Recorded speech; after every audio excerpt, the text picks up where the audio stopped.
May kukwento ako. Nabili ko itong fried chicken sa Bon's.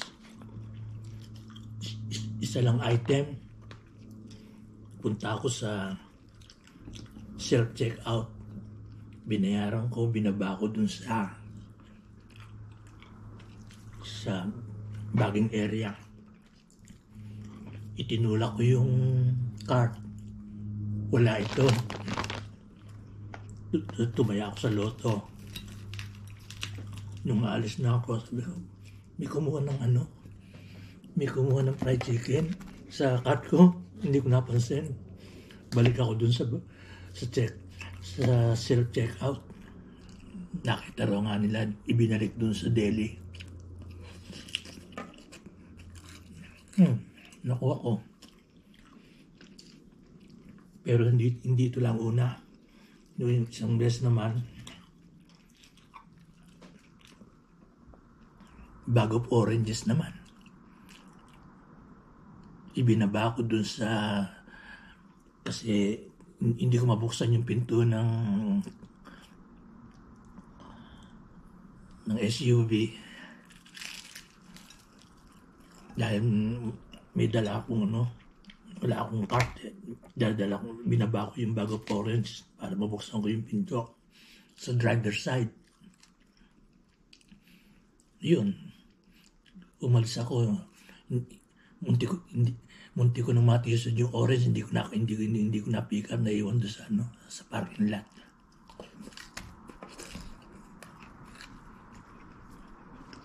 Pero hindi naman ako malilimutan dahil naalala ko yung oras, ba't ako wala? Kaya lang, nakalimutan ko ilagay sa car. Meron pang isa. Yung wallet ko naman, naiwan ko dun sa counter. Bumili pa ako lumabas ako ng store, bumili ako ng bagoong sa Filipino food. Wala yung wallet ko. Binili ako, naroon. Swerte.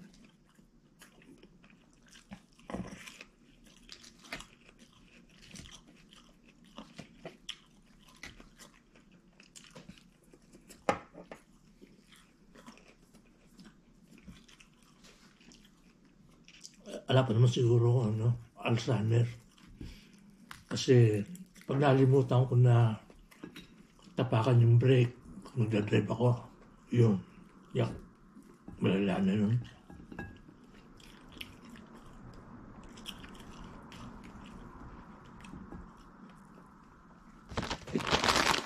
Itong chicken natin, $6. Friday sale. Dati $5 lang yan. Puro dark meat. Yan lang ang binili ko sa Bon's. Nalimutan ko pa yun. Kalagay, naitulak ko yung cart, wala yung wala yung chicken.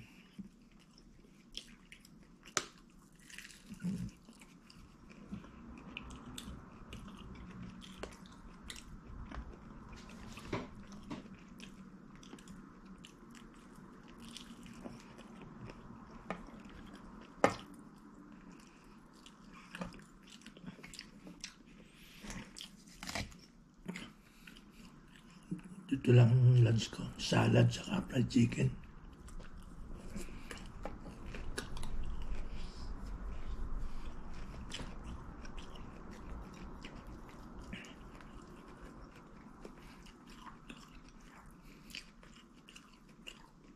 Yun lang ang natatang kong karanasan. GoPro, stop recording. GoPro, stop recording.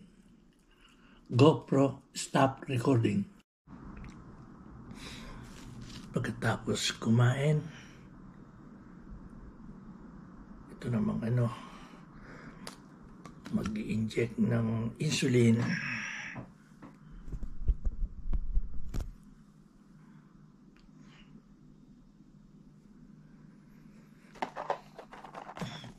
sa atin.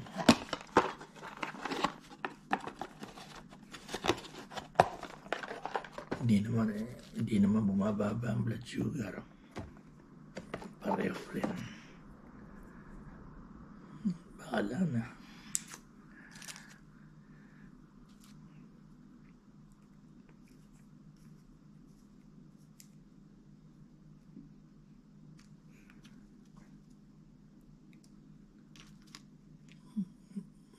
Maliit lang naman na ano yun. Parang ano lang, buhok. Parang hiplala ng buhok.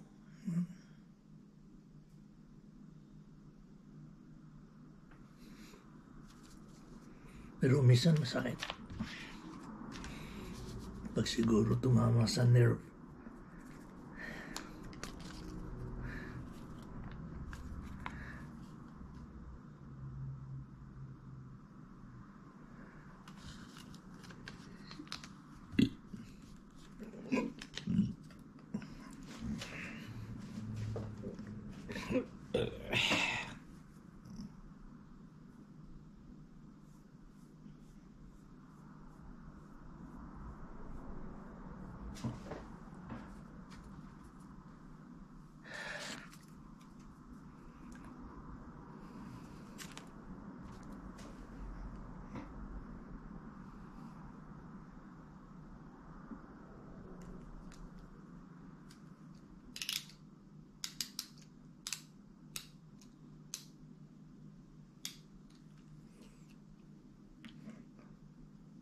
$13 units. Saksak ko. Pero dapat sa akin 14, 15. Hindi naman kaya bumaba eh.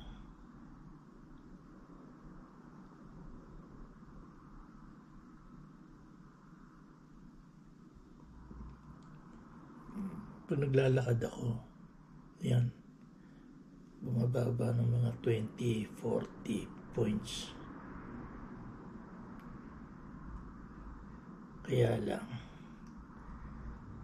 nahihirapan na rin ako maglakad.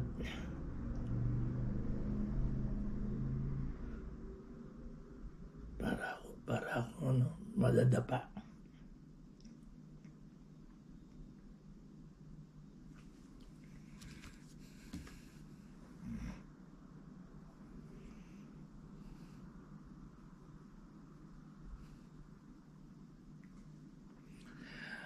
Ayos.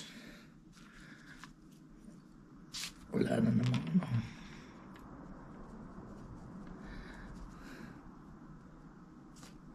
GoPro, stop recording.